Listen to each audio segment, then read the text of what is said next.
All right. Hey, how you doing? My name is Brian Smith, and uh, I'd like to share some things with you. Thank you for reading the article. So I want to show you some things. So for one, uh, let's just get right to it. So it's going to be some clicking back and forth here, but I want to show you the Google site where you can find the Finding King in your classroom material. So let's see if I. mm, So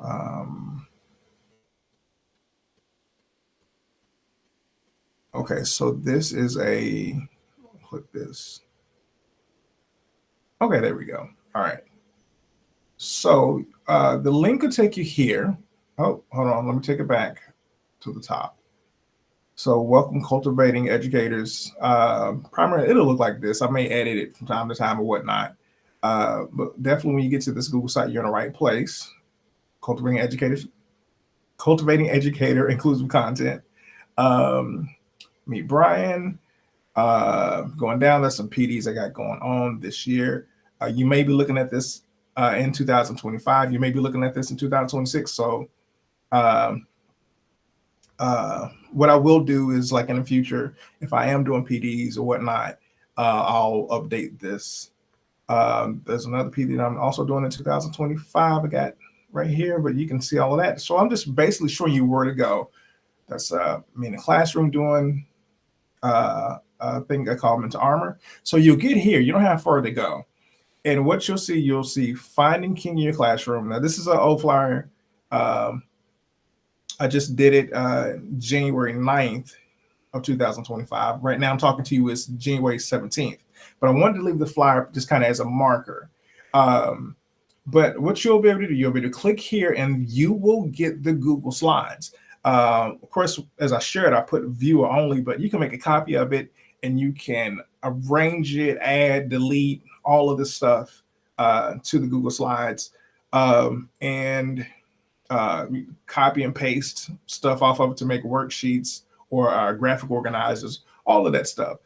I will also put a walkthrough help video here where I'm actually going through the slide. Where I haven't linked it yet, where this yellow is, where it says for additional support, see help video by it'll say clicking here, so I'll edit that for sure. Um, but you'll be able to click that, and I'll talk you through the slides as if um, we were going through a PD, and I think I could kind of wrap it up in maybe 6 or 7 minutes, shorter possible. There's more stuff on here as well, but go through and at your own leisure if you want to. But I just want to show you where you can get the Finding King stuff, and it'll be like right here. It's not deep down in there. It's like right there for you, and you just click and have a ball. I'll have it set to where it's like viewer only, but anyone can access it and just have a good old time with it. Now, what I do want, okay, so what am I doing now? Let's see. Let me get back to the recording. All right. So now I'm going to switch over to the help video. So I guess they'll be one and the same actually. So this will be linked into that. All right. So here's the video. Let me put it on slideshow. Hold on. Let me show this tab instead. Okay. I believe I'm sharing it now. All right. So let me come back here. All right. So Finding King. So now I actually am going to do the talk through, right? That I said I was going to do. Um, so Finding King. Let me click this. Okay. All right. And this is like just the title page. I do work for the Department of Diversity, Equity, and Poverty here at JCPS in Louisville, Kentucky. So thank you for joining us here.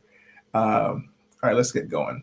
So the first slide is the why Finding King. I did share that in the article itself. If you haven't read the article, um, it'll be published in Envision Equity for the Diversity, Equity, Poverty Department of JCPS in Louisville, Kentucky. But also have the language here as well as far as like why. So do go over that and kind of think about that. It's just a transparent, vulnerable piece, and kind of gets to the ethos, if you will, of why this exists. It follows up with some questions here, like what information about King are students exposed to over 12 years? So this is like for your reflection. How has this continued? How has conditioned citizens today? But you can also adapt these questions for your classroom, middle school, high school, um, or maybe you're doing your own PD and you're presenting this. I do have resources in here, like on YouTube, so you do want to check those links to make sure that they're viable, functioning. This is a clip where his adult children are talking about how the world doesn't know him and really didn't appreciate him until his demise or until his assassination. Okay, I'm going to click on. So there's a reflective question after that you could use. Then here at JCPS, and it may be some other places nationally, but there's a sequence that we use or have used called Claim Evidence and Reasoning, CIRCA. But this is getting kids to write in a argumentative fashion. So basically they're making a claim and then they're supporting it with evidence. Don't let that deter you if you're not familiar with it or don't use it or don't want to use it or you got your own system. But basically it's just getting them to write and think like, this is what I believe, or this is my opinion, and this is how I'm going to support it, and this is why my evidence supports what I believe or what I'm saying. So we just kind of use that formula here. But don't get so caught up on that if it's not. And there's some, just for the CIRCA, the claim evidence reasoning, I keep saying CIRCA and I keep saying CER, claim evidence of reasoning, the first three letters of CIRCA. But here is like a sentence starter to get kids to make those claims or whatnot. And then here is a practice tool to where kids can develop an opinion. Let's say if they were like prepping for a debate, which is just kind of fun. You can always get kids to debate something, right? And you give them a pro and con side or whatever. But this is like a kind of a help topic to teach that opinion part because you will be examining claims and things throughout this presentation. But like I say, mix it, match it, do your thing, right? The main thing is getting the gut of the lesson, if you will, or the push of the lesson to help convey a deeper, broader message of Dr. King. Disclaimer, by no means am I an expert of Dr. King and have read all of his books and had such a glorious educational experience where I was just permitted and fortunate to have that. But these are just some things that I got to explore myself. So the more you know about Dr. King and his philosophy and the civil rights movement, more power to you. Keep pushing, right? But this is just a great nudge for many of us who have been placated and not so fortunate. So this is getting kids to take a side of the previous argument. Let me click back here of that. And that's just a nice little debater thing to consider. And then they're forming claims. But like I said, don't get so caught up if it's not your thing. Now, this is the evidence part. How kids can support their claim with claim evidence or reasoning. You may call it something else in your district or in your state. These are some resources they can use. Just depending on how deep you want to go with that. It just kind of teaches that process. Another sentence starter, kind of fill in the blank, kind of help kids to kind of create those statements.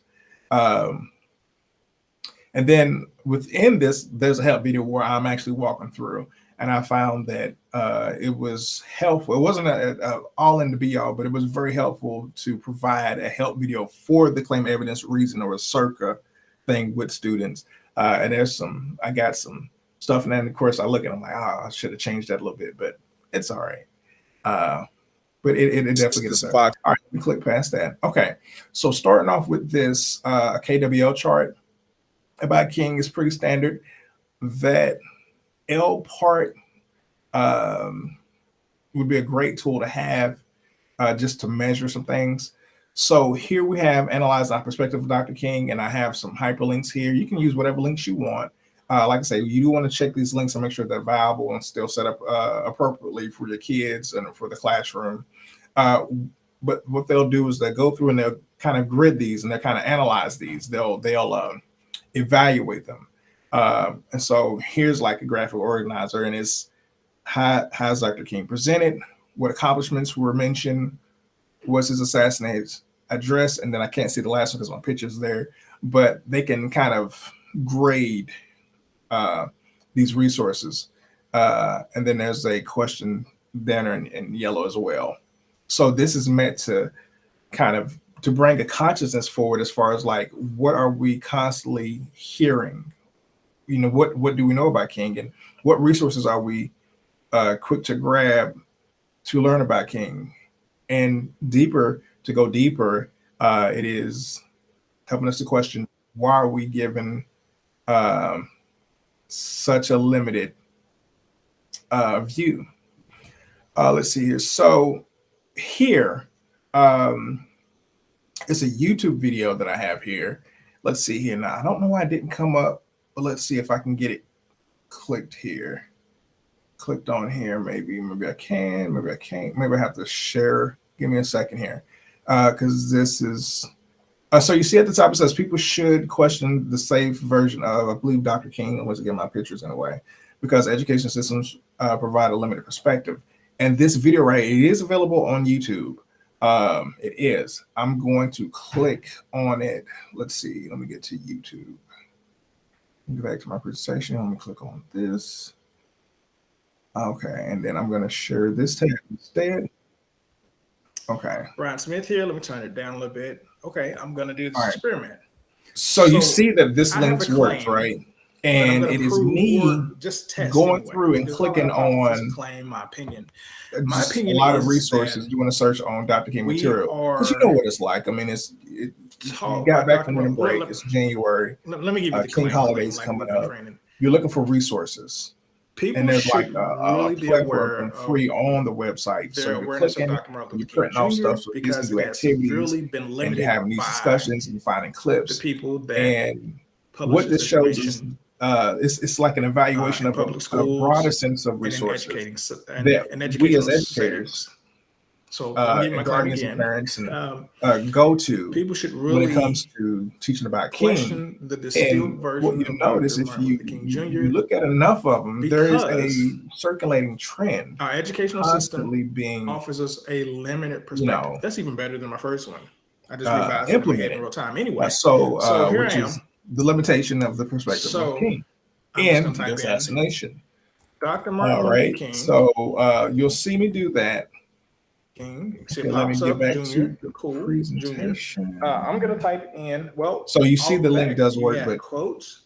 Yeah, if I have a dream speech depending on, I guess, where you're looking. Okay, this tends to be the only speech that we know of. This, and I'm gonna go back to. Give me a second here. Share this tab instead. Okay, I believe we are back now. Okay, all right. So clicking forward. And I hope this is recording. If not, I'll do it again. Okay, I want to move on. Okay, next slide. Let's see here. Oh,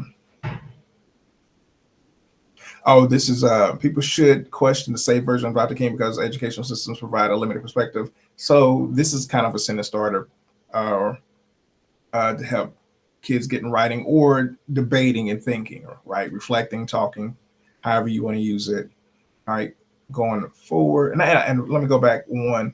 I try to get there is or isn't, or people could or couldn't, or when I research, and I can't see that under my little tabs, but to kind of give a variety of ways to start their evaluation of a claim. All right, so getting to work, a new movement. This portion is like the work of it, like, right? So what do we do now that we discovered that our understanding of King has been limited and malnourished. And so what do we do now? And there's a lot of things we can do. So these are just a few tools that I was able to grab that I believe are impactful and will help us to move past the excerpt of I Have a Dream, because we only get a piece of that, right? And maybe a Nobel Peace Prize in the assassination, right? So this will push us toward this engaging the soul, activating the soul and the philosophy of Dr. King, hence finding King in your classroom. So part one is non-movement philosophy. So we'll spend some time with that. I do want to share that with you. I got to go back to that website, but I'll show you, or to that Google site. 2, economic movement, Operation Breadbasket. 3, called to be maladapted. 4, your life's blueprint. 5, a new movement. All right, so you could take some of these or pieces of these, right, and work with them. It could take some time. Honestly, I think this lesson should be taught year round, just in portions year round, building up. There's no way you can do this before the holiday and, like done with it.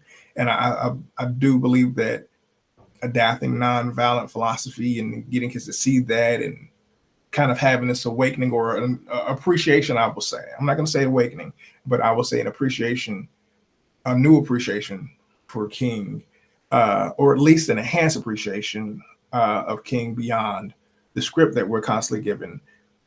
Will help with suspension, will help with violence in the street, will help babies to navigate the craziness of this world and other social ills and injustice. But I'm just going to get off that soapbox for a second and keep moving into this. Okay, so right here, King talks about the power of nonviolent.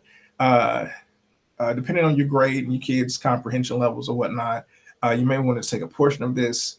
Because King really gets deep and then gets into the language, but he begins to address it here in this clip. And you may be able to find better clips or more succinct clips or whatnot, but this is just the idea of showing him talking about it and the strength of it. And there will be some additional support as well.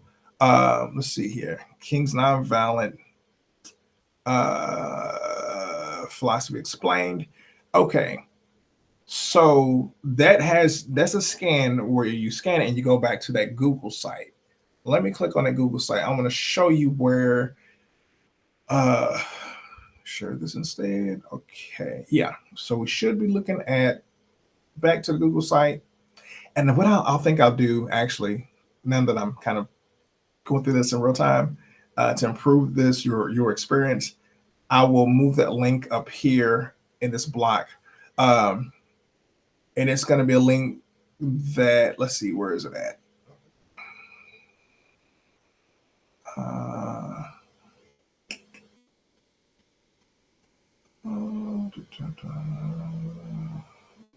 This is okay.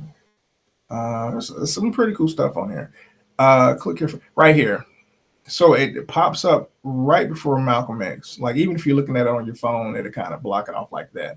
But it's right before Malcolm X speaks to students today and right after the article, a message from King. So right here, click here for Dr. King's Nonviolent Comprehension Worksheet for middle school. So what I did was I looked at his nonviolent philosophy and took out a lot of language and kind of gave a modern version of it, or maybe modern isn't the best word, but a kind of more plain spoken language. So the struggle as far as how eloquently he spoke at the time wouldn't be an impeded process for middle school kids, or at least the babies that I was teaching at the time. So what I'm going to do is here. Now, I am like thinking this through in real time. I'm going to move this up here. So it's like a bundle right up here. So everything for this Dr. King project is like all together. So I'll put it here and you'll be able to link it. I'm going to link the PDF that I created. And I'm also going to, I believe I have the Word version. I may just have the Word version, but I didn't strip it down. I can't recall, but I will make at least 2 versions of it available. I want to provide the Word version of it. And I said, now, once again, I'm just apologizing in advance because I can't recall if the Word version is the same as the middle school version, but I want you to be able to manipulate it and change the words out or reinterpret it, do like kind of a, what is it? Like an NIV version, right? go from Old English to NIV version, but to translate it or to kind of simplify the language or whatever, or to restate things with ease. And it just makes it. And then I also have like questions as well available to get kids to think about each principle of his nonviolent philosophy. So you'll be able to do that. All right, going back to the presentation. All right, share this stand. Now the video though, let me see why video was not available. I think that may have just been another video of him explaining something, but I'm not quite sure why it's not showing available. All right, let's see. I want to move on. Okay. Let's see here. Okay, this was a video, Jim Lawson's Nonviolent Civil Rights Workshop, and actually showed what the people were going through, and they were using the N-word and other things and then tagging and hitting them and being abusive and stuff to train the civil rights workers to protesters to be nonviolent. So that was a interesting process to include in there. All right. So you're literally seeing people who study the philosophy. Let me reiterate that or emphasize that. You're seeing folk that studied or at least were exposed to the nonviolent philosophy and they had embodied it, and it allowed them to set up those counters, those both in rehearsal and then also in the actual protest, or to swim in pools and to be insulted verbally or physically, to go to beaches and have wait-ins, to sit on buses and to know that some abusive law enforcers are coming, and to walk across a bridge or things. So they embody that philosophy, and how wonderful would that be for folk to understand for this generation to revisit the philosophy and the power of nonviolence, and not to mistake it for the meagerness or weakness, but to see the greatness in it.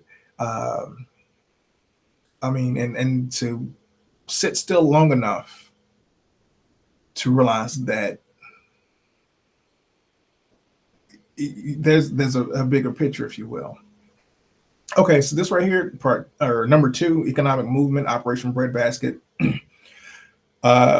This is a resource. There's a interview on here. Tavis Smalley, not Tavis Smalley, my bad. Roland Martin interviews the author, who actually worked with King, and he documents and talks about the Operation Breadbasket.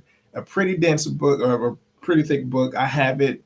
I'm still reading through it, but that is a phenomenal resource because it gives the economic strategy. So imagine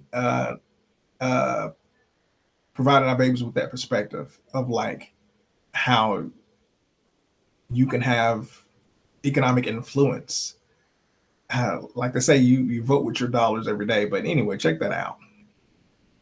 And this is not stuff that I grew up knowing. This is stuff that kind of piecing together and like, oh, what, light bulb, really? All right, so 3, call to be maladapted. This is, if I'm not mistaken, is a speech Dr. King actually gave to a middle school. And so he's telling, no, wait. I think I'm jumping ahead. I'm sorry. This is where he's saying, don't be used to being biased or being racist or whatnot, so be maladapted. So that's a speech there. Modern psychology. Here's Life's Blueprint. This is where he's talking to the junior high. Yeah. And saying like, be the best you can. And there's some prompt questions there on the side, or you could generate your own questions, of course, but it's a great resource there. And then here's another thing where we're like going back to that claim or to that opinion piece, where we're evaluating something or creating something. Identify King's claim concerning his method of nonviolence and its effectiveness. Uses this scaffold circle to assist with identifying his claim. I believe that's what it says. People should or shouldn't, because so they're evaluating Dr. King's claim. I click too many things. Let me see, go back here. And then they get to agree or disagree with it. Do they think nonviolence will work? Do they think the philosophy is applicable today, effective, so on and so forth? So they realize the claim, and then they evaluate it. Will they agree or disagree with them? And then once again, I have like a help video link right there. A compelling question. Let's see. How can Dr. King's philosophy fuel good work today, right? So some engaging questions here, getting them to think about, is this applicable today? Would there be some adjustments today? You know, would there be a pro-con type deal of it? Is it a worthy cause to take up? And now the kids are positioning into not only evaluating a philosophy that they understand, at least a bit more in depth than when they came into the room, right? But now they can apply it, you know. And all of these are like high order thinkings, right? That we're getting kids to do with this. So we'll at this point, we're well beyond. There's a lot more to go, right? Because like I say, I'm not an expert on Dr. King. I wasn't afforded that. But I do enjoy what I discover, and I continue to want to discover more about them. But the thing is that we're moving away from coloring pictures to a movement where you have to make a decision to move or not to move, right? We're beyond, you know, a 7-second excerpt of a speech. You know, we have to wonder now an appetite, and so. You know, we're really getting into that. And like I say, this, honestly, if you're starting in January, you should keep it going in pieces and phases and revisiting. And then when you start in the fall, start it off at the get-go. And then when you're doing your classroom rules, bring that up, right? When you're establishing norms and all of that stuff, bring that up. Thread this stuff in it, you know. Because you know, it can have such an impact with classroom management, student efficacy, teacher efficacy, making the main thing, which is really empowering our babies to be great. All right, let me get back to here, right? Okay, so check this out. Engage in discussion, guide students to reflect on and learning about King. Okay, you read all of that, and then we get to the active change graphic organizer. It may be called something else somewhere else, but because I know I changed the name on it, but right here, beautiful thing here. So they've had this experience, and now they're thinking about, kids are pivoted to think about their own needs or desires for change to make a world a better place. And they have a good view of what it took, right? Just I'm gonna say a small view, because there's a lot more to this whole civil rights movement that, you know, that I just don't have. And but so the way you use this, so for instance, they go down in columns, right? So number 1 is a column, 2 is a column, 3 is a column, and the questions are there.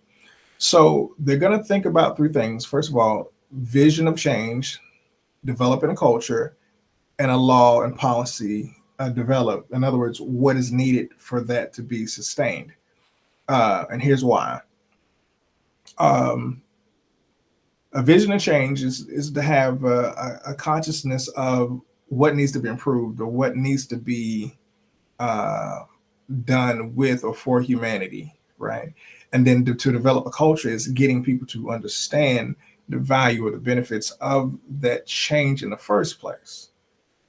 And then to have systematic effect where you are creating laws and policies to sustain and to support that culture. And so, you know, it comes from first visual, then physical, and then legal. You could even, I could give you some background as far as how I came up with that, but okay. Teaching ancient civilizations, we studied, or reviewed ancient Chinese philosophies. 6th grade, depending on when they moved the standards, but usually in 6th grade. And so I was able to teach kids a very limited perspective of Chinese philosophies. And there were 3: Taoism, legalism, Confucianism. And after years of teaching these 3 things, I just kind of sat back and was like, oh no, they're all connected. Well, at least I guess maybe that's a neo philosophy I came up with, or maybe someone else did, because there was like over 100 of them, right? So we only just, as American teachers, look at the 3, at least in 6th grade, right? The 3. So